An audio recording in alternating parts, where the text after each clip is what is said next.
Le passage d'aujourd'hui est Marc 8, versets 22 à 30. Lisons ensemble. Ils se rendirent à Bethsaïda, et on amena vers Jésus un aveugle, qu'on le pria de toucher. Il prit l'aveugle par la main, et le conduisit hors du village. Puis, il lui mit de la salive sur les yeux, lui imposa les mains, et lui demanda s'il voyait quelque chose. Il regarda, et dit, « J'aperçois les hommes, mais j'en vois comme des arbres, et qui marchent. » Jésus lui mit de nouveau les mains sur les yeux, et quand l'aveugle regarda fixement, il fut guéri, et vit tout distinctement. Alors Jésus le renvoya dans sa maison, en disant, « N'entre pas au village. » Jésus s'en alla, avec ses disciples, dans les villages de Césarée de Philippe, et il leur posa en chemin cette question. « Qui dit-on que je suis ?» Ils répondirent, « Jean-Baptiste. » Les autres, « Élie. » Les autres, « L'un des prophètes. » Et vous, leur demanda-t-il, « Qui dites-vous que je suis ?» Pierre lui répondit, « Tu es le Christ. » Jésus leur recommanda sévèrement de ne dire cela de lui à personne. Amen.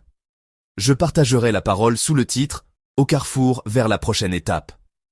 La vidéo que nous avons vue précédemment montre un athlète qui, lors d'une compétition sportive internationale il y a quelques jours, a remporté une médaille d'or en persévérant jusqu'au bout, malgré une grave blessure.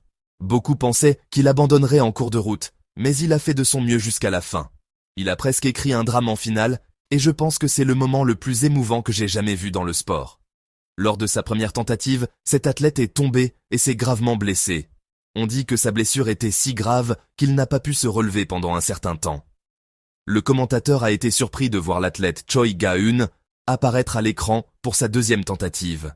Car il semble que toutes les personnes présentes sur les lieux pensaient que Choi Ga-eun ne pourrait pas se relever, qu'elle ne pourrait pas réessayer. Il semblait penser qu'elle avait abandonné. On se demandait s'il ne devait pas aller à l'hôpital plutôt que de tenter un deuxième essai. Pourtant, elle a fait une deuxième tentative, mais est de nouveau tombée, faisant une erreur. On pensait qu'il allait vraiment abandonner, mais il a participé à la troisième tentative. Entre-temps, il a eu un appel téléphonique avec son père qui lui aurait dit « S'il te plaît, n'abandonne pas ». Ces mots lui ont donné de la force. À sa troisième et unique tentative, l'athlète Choi a obtenu le meilleur score et a remporté la médaille d'or. Plus tard, dans une interview, elle a révélé qu'au moment de sa première chute, il ne pouvait même pas marcher, et encore moins faire du snowboard. En effet, en se dirigeant vers la cérémonie de remise des médailles, on a pu voir l'athlète boiter sévèrement. En fait, je n'aimais pas beaucoup quand les pasteurs mentionnaient la Coupe du Monde ou les Jeux Olympiques dans leurs sermons. Je pensais que tous les membres de l'Église auraient déjà vu les nouvelles et regardé les retransmissions. Alors pourquoi est-ce que moi, je raconte l'histoire de cet athlète, Choi Ga-eun, au début de mon sermon? Imaginons que nous étions tous en train de regarder cette vidéo à la télévision. Il tombe à la première tentative et se blesse gravement. Puis, il revient avec difficulté pour la deuxième tentative, mais fait une erreur en cours de route. En regardant cette compétition, nous pensons « Il n'y a plus aucune chance.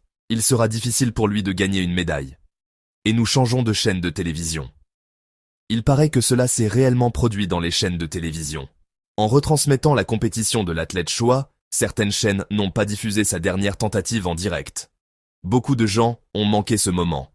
Que ce soit parce que les chaînes de télévision n'ont pas retransmis ou que les téléspectateurs ont changé de chaîne, pour une raison ou une autre, supposons que nous n'ayons vu que les premières et deuxièmes tentatives, et pas la troisième. Alors, pour ceux qui n'ont vu que la première et la deuxième tentative, quel souvenir aurait-il gardé de l'athlète Choi Ga-eun? Ne serait-il pas resté dans les mémoires comme un athlète malchanceux qui s'est blessé et un athlète regrettable qui n'a pas remporté de médaille? Mais quelle est la réalité? Bien que cet athlète ait échoué à ses deux premières tentatives et ait été si gravement blessé qu'il avait du mal à marcher, quel a été le dénouement pour lui? Le dénouement pour cet athlète a été une médaille d'or. Il y a une leçon importante à en tirer. C'est qu'il ne faut pas regarder seulement jusqu'à un certain point et penser « je sais tout, j'ai tout vu ». On ne peut dire qu'on sait qu'après avoir tout vu jusqu'à la fin. La leçon pour nous est que ceux qui ont vu l'ensemble jusqu'à la fin et ceux qui n'ont vu que jusqu'à un certain point peuvent percevoir un même événement de manière totalement différente. Mes chers bien-aimés, il en va de même pour Jésus. Selon le point jusqu'où l'on a fait l'expérience de Jésus, ou si l'on a vu et connu ce que Jésus a fait jusqu'à la fin, la pensée et la compréhension de Jésus peuvent être radicalement différentes. Le passage que nous avons lu ensemble aujourd'hui se compose de deux histoires. L'une est celle de la guérison d'un homme qui ne voyait pas, et l'autre est celle de ce que les gens et les disciples savaient et confessèrent de Jésus. Ces deux histoires se déroulent de la même manière, en deux étapes distinctes. Dans la première étape, les choses commencent, et dans la deuxième étape, elles s'achèvent. C'est pourquoi nous avons décidé de méditer sur le passage d'aujourd'hui, dimanche, et celui de lundi ensemble. Les deux histoires ont la même structure. Il est donc plus important de les examiner comme un ensemble pour comprendre le texte. La première histoire est celle de la guérison d'un aveugle à Bethsaïda. Mais la guérison, dans le passage d'aujourd'hui, est un peu particulière. Pourquoi est-elle particulière? Parce que jusqu'à présent, les guérisons de Jésus se produisaient de telle manière que, s'il disait simplement « Lève-toi », ceux qui ne pouvaient pas se levaient. Et s'il disait simplement « Marche », ceux qui ne pouvaient pas marcher se mettaient à marcher. Cependant, la guérison dans le passage d'aujourd'hui ne se fait pas en une seule fois, mais en deux étapes. Au verset 23, Jésus a accompli le premier acte de guérison. Il a pris la main de l'aveugle et l'a conduit hors du village. Il a fait un geste assez inhabituel en lui crachant sur les yeux, puis il lui a imposé les mains. Et il a demandé à l'homme « Vois-tu quelque chose ?» Au verset 24, l'homme, ouvrant les yeux, a dit qu'il voyait des gens, mais qu'ils ressemblaient à des arbres qui marchaient. À la première étape, il n'était pas complètement guéri. Il voyait, mais pas clairement. Il semblait voir de manière floue. Car il ne distinguait pas les arbres des hommes et disait que les arbres marchaient. Immédiatement après, Jésus accomplit la deuxième guérison. Lisons ensemble le verset 25. Jésus lui mit de nouveau les mains sur les yeux. Et quand l'aveugle regarda fixement, il fut guéri et vit tout distinctement. Amen. Jésus lui imposa de nouveau les mains sur les yeux. Et alors il vit tout clairement, comme le rapporte la Bible. Il a été complètement restauré à la deuxième étape. Ainsi, de manière très particulière, la guérison se déroule en deux étapes. À la première étape, il voyait de manière floue, et ce n'est qu'à la deuxième étape qu'il a été guéri complètement et clairement. Permettez-moi de poser une question ici. Si cet homme qui ne voyait pas avait seulement expérimenté la première étape et non la deuxième, que lui serait-il arrivé? Il n'aurait probablement pas connu une guérison complète. Il aurait pu voir un peu mieux qu'avant, mais il aurait passé le reste de sa vie sans pouvoir distinguer un homme d'un arbre. Pensons-y maintenant d'un autre point de vue, celui d'un témoin. Supposons que nous soyons des spectateurs ou des témoins assistant à cette guérison sur les lieux. La première guérison a eu lieu. Nous entendons les gens murmurer « Une guérison un peu ambiguë s'est produite, au point qu'il ne peut distinguer les hommes des arbres. » Puis, nous nous souvenons d'une affaire urgente et quittons les lieux. Nous n'avons vu que la première guérison, pas la deuxième. Comment la guérison de Jésus serait-elle apparue à ce témoin? Dans sa vision limitée, la guérison de Jésus aurait semblé incomplète. Cependant, ce n'était pas par manque de puissance de la part de Jésus, mais à cause de la compréhension limitée de celui qui n'avait pas vu jusqu'à la fin. C'est là que des malentendus et des erreurs peuvent survenir. Il ne faut pas juger en ne voyant que la première étape. On ne peut comprendre pleinement qu'après avoir vu jusqu'à la deuxième étape. C'est le cœur de l'histoire contenue dans le passage d'aujourd'hui. Cette pensée se poursuit dans la deuxième histoire à partir du verset 27. Jésus pose une question à ses disciples. « Qui dit-on que je suis ?» Les disciples répondent « Certains disent que tu es Jean-Baptiste, d'autres Élie, et d'autres encore l'un des prophètes. » Ceci constitue la première des deux étapes. Tout comme la guérison de l'aveugle dans le passage précédent, où sa vue était floue et où il ne pouvait distinguer les hommes des arbres, cette étape peut être considérée comme une première étape incomplète. Ensuite, Jésus interroge à nouveau ses disciples. Lisons ensemble le verset 29. « Et vous ?» leur demanda-t-il. « Qui dites-vous que je suis ?» Pierre lui répondit. « Tu es le Christ. » Amen. Jésus a demandé à ses disciples. « Et vous, qui dites-vous que je suis ?» Pierre répond. « Tu es le Christ. » C'est la deuxième étape. Cette confession est la confession complète. Les gens considéraient Jésus comme l'un des prophètes, simplement comme quelqu'un comme Jean-Baptiste ou Élie. Ce n'est pas une confession entièrement fausse, mais avec cette confession, on ne peut pas dire qu'on connaît Jésus de manière précise et complète. C'est une connaissance floue, comme ne pas pouvoir distinguer un arbre d'un homme. Il ne distinguait pas Jésus des prophètes. Il faut absolument progresser de cette confession à l'étape suivante, c'est-à-dire la deuxième étape. Ainsi, ces deux histoires dans le passage d'aujourd'hui contiennent un seul message. Il ne faut pas rester à la première étape, mais passer à la deuxième. Il faut voir jusqu'à la deuxième étape et voir l'ensemble. Pour savoir correctement, C'est le thème commun et central de ces deux histoires dans le passage d'aujourd'hui. Alors, mes amis, permettez-moi de vous poser à nouveau une question. Pourquoi Jésus a-t-il soudainement agi d'une manière qu'il n'avait pas l'habitude de faire? Pourquoi Jésus est-il soudainement passé par deux étapes? Est-ce vraiment parce que Jésus n'avait pas la capacité de guérir, ou que sa capacité était un peu insuffisante, qu'il est passé par ces deux étapes? Et pourquoi cet événement devait-il se produire à ce moment précis? Pour aller droit au but, c'est parce que Jésus se préparait maintenant pour son deuxième ministère. Et parce que ce deuxième ministère est plus essentiel et plus important. Comme le titre du sermon d'aujourd'hui l'indique, Jésus se tient maintenant au carrefour vers la prochaine étape. Jusqu'à présent, Jésus a principalement exercé son ministère en Galilée. Il a navigué sur le lac de Galilée, d'une rive à l'autre, se concentrant sur les villes côtières de la Galilée. Maintenant, que s'apprête à faire Jésus? Il s'apprête à quitter la Galilée. Pour aller où? Il s'apprête à quitter la Galilée pour aller à Jérusalem. Dans le verset 27 du passage d'aujourd'hui, il y a un mot important qui l'indique. C'est le mot « en chemin ». En chemin. Jésus se trouve maintenant avec ses disciples sur le chemin de Jérusalem, à ce carrefour. Mais, mes amis, c'est à partir de là que ça devient important. Pourquoi Jésus doit-il aller à Jérusalem? C'est à cause du but et de la raison pour lesquelles Jésus veut aller à Jérusalem que la prochaine étape, la deuxième étape, est plus importante. Le but du voyage de Jésus à Jérusalem n'est pas simplement de changer de lieu de ministère. Ce n'est pas simplement pour se déplacer vers un lieu où plus de gens se rassemblent, le centre de la religion et de la politique. La raison pour laquelle Jésus est allé à Jérusalem est unique. C'est pour souffrir. La raison pour laquelle Jésus est descendu à Jérusalem est pour souffrir et mourir sur la croix. Le deuxième ministère, la deuxième étape qui va maintenant se dérouler, est la souffrance, la mort et la résurrection. Jésus est allé à Jérusalem pour y mourir. C'est pourquoi la deuxième histoire est importante. Si l'on ne regarde que la première histoire, l'histoire de Jésus n'est qu'une histoire de miracle. Et l'histoire de Jésus n'est que l'histoire d'un prophète, ou simplement l'histoire d'un homme puissant. Mais à cause de cette deuxième histoire, l'histoire de notre Jésus devient complètement différente. Il ne s'agit pas seulement de guérir les maladies physiques, de chasser les démons et de proclamer des paroles de sagesse. Notre Jésus est bien plus que cela. Il est celui qui sauve toute l'humanité du péché. Jésus est celui qui est venu pour briser la malédiction du péché et de la mort qui pesait sur toute l'humanité. C'est pourquoi la deuxième étape est importante. Si l'on ne connaît que le ministère de la première étape, il est difficile de réaliser cette nature essentielle de Jésus, cette vraie nature de Jésus. On ne le voit que de manière floue. C'est pourquoi cette deuxième étape est nécessaire. Ce n'est pas par manque de pouvoir de guérison que Jésus a guéri l'aveugle en deux étapes. Notre Jésus a guéri cet aveugle en passant par deux étapes, pour nous faire comprendre à tous l'importance de la deuxième étape de son ministère qui allait commencer, pour nous faire savoir son importance. Parce que c'est maintenant le moment.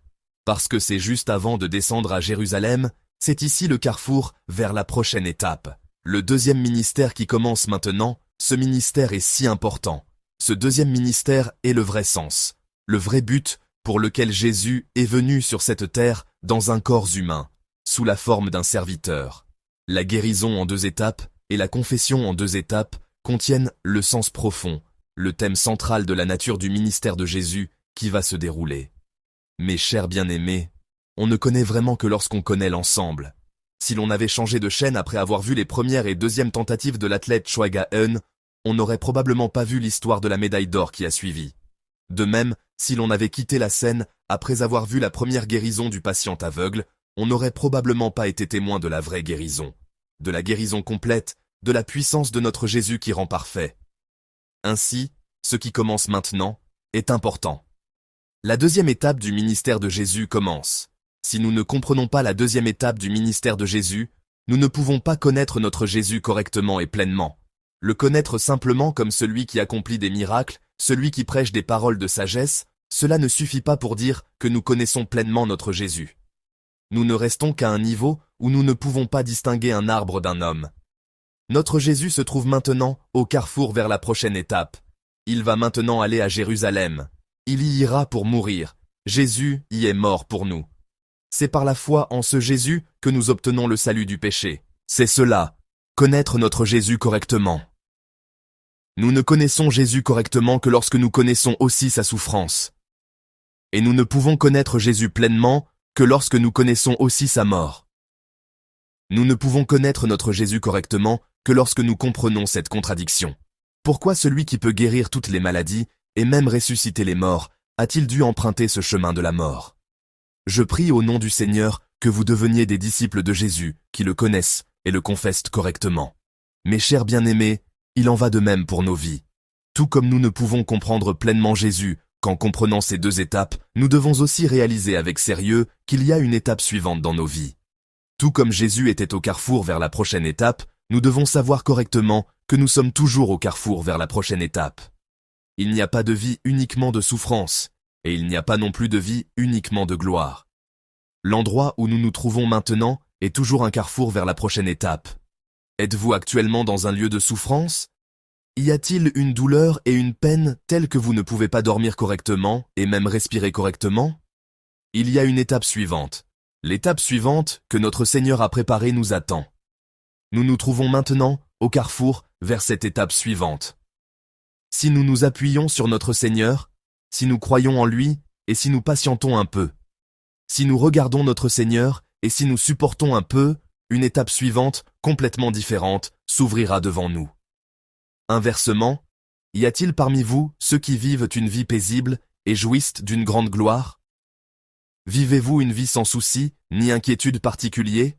En ce moment, ne soyez jamais orgueilleux.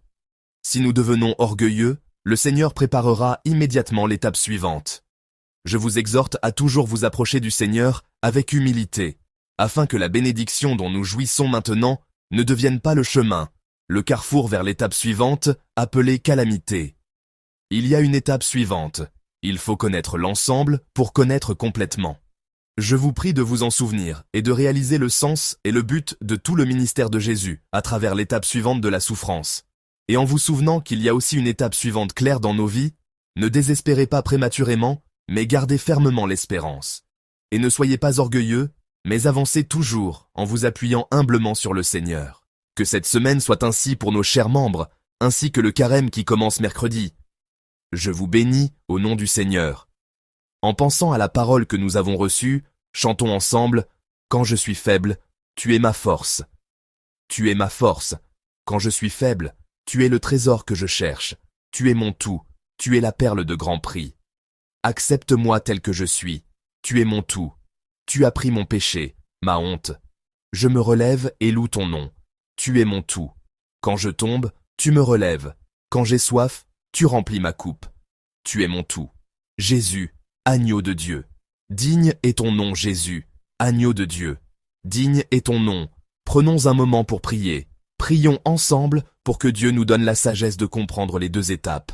Prions pour nous souvenir et connaître les deux étapes du ministère du Seigneur, et pour être convaincus que notre Seigneur est notre Sauveur, notre Christ. Prions ensemble pour réaliser que nos vies aussi se déroulent en deux étapes, afin que ceux qui sont dans la prospérité ne deviennent pas orgueilleux, mais vivent humblement, et que ceux qui sont au milieu de la souffrance ne perdent pas espoir, mais regardent vers la prochaine étape de restauration et de nouveau départ, ce nouveau départ que notre Seigneur ouvrira. En ce moment, prions et approchons-nous de Dieu. Dieu d'amour, merci. Merci de nous avoir montré toi-même deux étapes pour nous faire savoir clairement qui est Jésus, alors qu'il se dirigeait vers la prochaine étape de son ministère. Fais que nous puissions regarder en arrière et vérifier si nos vies ne sont pas aussi à un carrefour vers une prochaine étape. Si ceux qui sont dans une position de prospérité deviennent orgueilleux, le Seigneur préparera la prochaine étape appelée calamité. Mais nous croyons que pour nos membres qui sont dans une position de souffrance, notre Seigneur prépare toujours la prochaine étape de restauration et de nouveau départ. Fais que tous nos membres, au carrefour vers la prochaine étape, regardent uniquement notre Seigneur avec crainte et espérance. Pendant cette semaine qui commence, fais que nous ne péchions pas, mais que nous vivions en regardant le Seigneur et en prêchant l'Évangile. Et pendant la période du carême qui commence mercredi, fais que nous gravions profondément dans nos cœurs le sens de la croix de notre Seigneur, qui a souffert et est mort pour nous. La deuxième étape du ministère de Jésus, la souffrance. Merci. Nous prions ardemment au nom de notre Seigneur Jésus-Christ. Amen.